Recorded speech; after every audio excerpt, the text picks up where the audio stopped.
Alright, as you can see, I got the, let me get this back here a little bit, this tray out.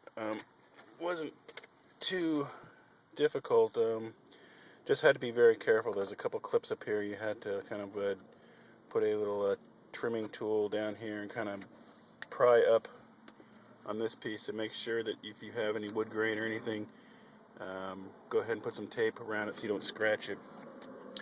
The instructions said that this piece right here just popped out, but it turns out that it's also connected to the tray. So this whole piece is one piece. So I had to actually kind of come down here and pop this off and kind of loosen it out, and it slid right out. Disconnected the wires, and this is what we got. So what I'm going to do now is I'm going to take these 4 bolts off, or 4 screws off. Here, here, there, and there. And that takes care of these panels. This is the USB. There's another panel here and another panel here. So I can move it around and pop it out, and there we go. So I'm going to go ahead and take care of that. And, well, we'll see how that's going. Okay, it took me about an hour. I went ahead and I tried plugging in the USB port right here for the charger, and it turns out that I can't find a port that's small enough to fit in this little area right here. So what I went ahead to do is I went on to project number 2, which I had to take this apart anyway. This is a rocker switch. This is going to be installed, well, actually I installed it, but it's going to be used for off-road lights, which are going to be on a bull bar in the front, which I don't have yet. But since I had this all torn out, I wanted to run the wires. And as you can tell, what I did was, like I showed you before, this little piece right here came out, and that's the MP3 for the USB and Apple connection. And I went ahead and I connected right here to the right. You see the red, black, and red wire. That's what, earth? I can't remember the earth, load, and supply, I think it is, the way the switch works. And I went ahead and I put some connectors on, ran the wire, and now what I'm going to do is run the wire back underneath the dashboard and run it over and keep it until I get the bull bar. I also ran another set of wires. What I'm going to end up doing, I don't know if you can see this,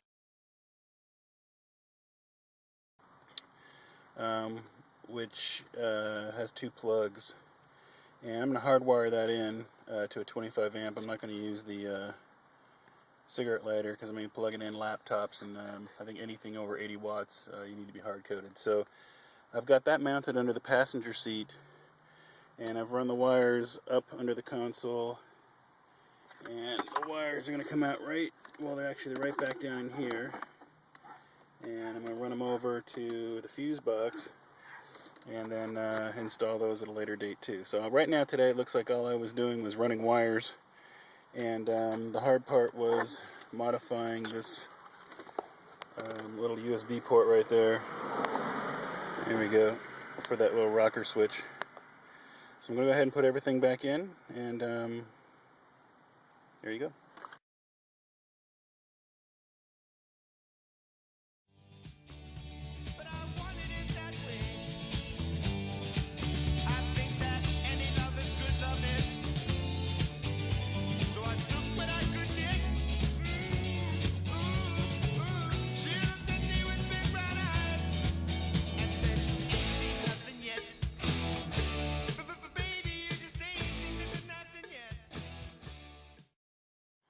Okay, this is day 2 of the install of the bull bar and lights.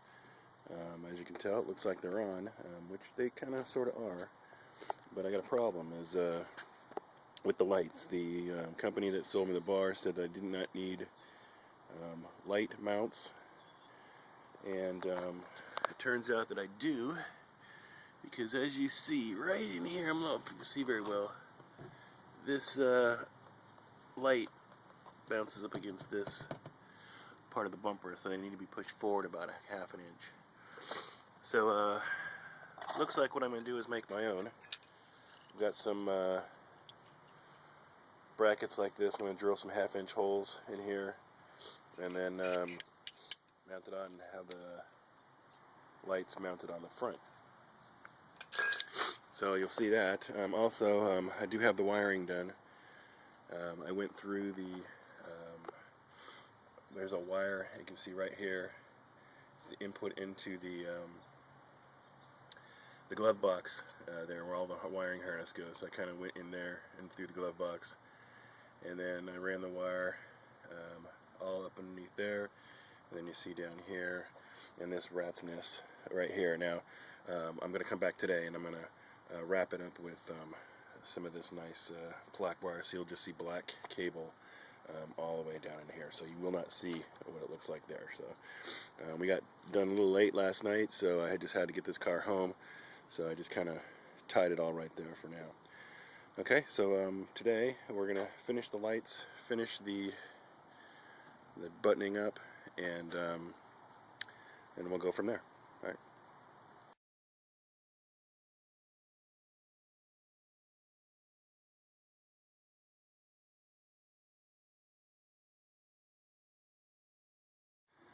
Alright, we're back.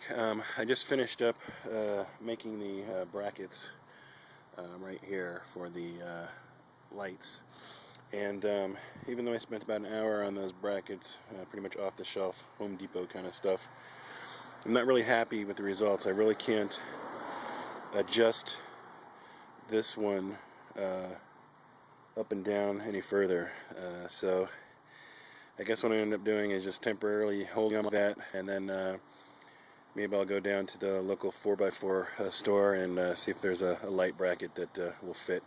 It turns out I just probably need a 3-inch piece of steel that goes flat out this way just to extend it. I put an L bracket in there because I couldn't find a flat piece of steel that I could cut. Obviously it's Sunday, and I'd be sitting there for about an hour with a hacksaw blade going through this steel. So I'm sure there's a mounting bracket for it, and just rather go down and see if I can get one of those. So that's pretty much done, though. That's how it's going to look. The wiring, I finally buttoned all that up. Put all the wiring in this little harness right here, and it goes all the way around. And down here, I've got the same kind of thing. This little connector right here. I'm going to button that up.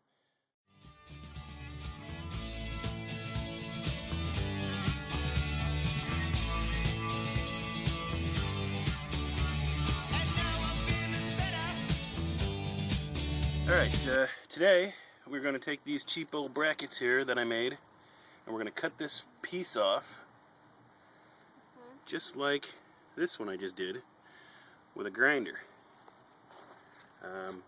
Cheapest, fastest way I can do it, so I can mount my lights, and well, we'll go from there.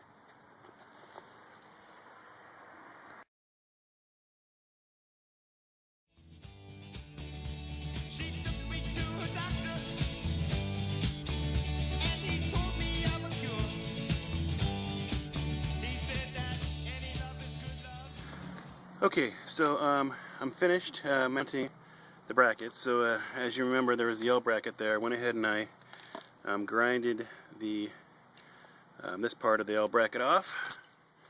See if I can see it right in here. Yeah, right here I grinded that off, and then I went ahead and I drilled another hole through the bracket that was sticking out, painted it, and mounted the lights.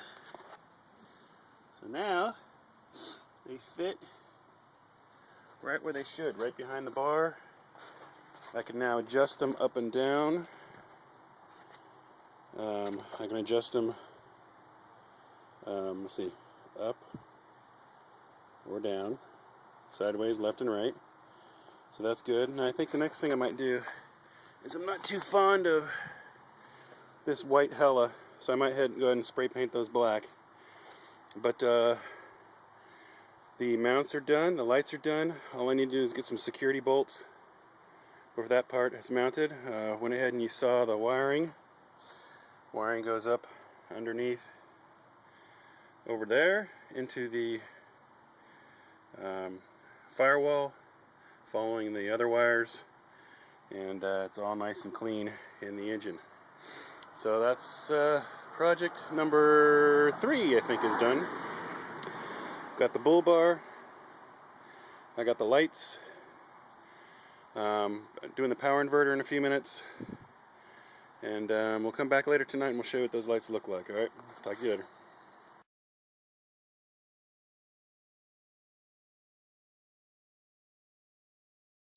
So the first one, since I'm in the back seat, as you can see right down here, I installed an inverter. Let's see if I can see it. Okay, this is an inverter under the seat, and this actually turned out to be one of the harder things to do. And it wasn't the wiring, which you can see right here. I ran the wiring from the inverter under the passenger seat up through the console underneath, and did an add a fuse to there's a 25 amp inverter fuse already in my fuse box. I went ahead and added that. What I'm going to do though is it's hot all the time, so all you gotta do is reach under here and you kind of just hit the on button. You can see it turns on, and then you can turn it off, which is no problem. That seems to be the problem though. People leave it turned on. So I'm going to go ahead and I'm going to add another switch right next to my iPod, like I did right there. You see there's a switch, an LED switch right next to the iPod and the cigarette lighter. Those are for the driving lights. There's the other blank spot. I'm going to go ahead and add a switch, an on-off switch for this. The hard part about this was mounting it, believe it or not. Right now this is the air vent.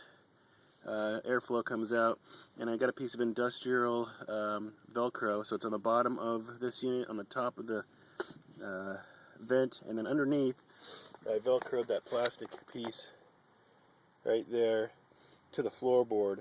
Right now that's the best I can do. I couldn't find a good easy screw place without damaging some bits, and I didn't want to start drilling into the floorboard. So right now that works pretty good. Okay. Driving lights. Okay, on and off switch to the driving lights. I went ahead and like I said, I removed this console, ran the wire. This is on off. It's an LED light, and went ahead and I ran those. Make sure lift my hood up real quick. There we go. Okay, ran the wire inside the firewall, which is right here, and going along this line, and here, and to the headlights, which are mounted on the bull bar. So I added this bull bar from Westin, pretty easy, plug and play, and these are Hella Black Magic lights. Mounted. As you recall, let's see, the brackets that I had, which I showed you, I redid those yesterday. So now I can adjust the lamps back and forth. We've got the Hella lights, which I did spray paint the white Hella markers off of. I didn't like the white marking. Okay, the nice, real clean wire. Okay, and then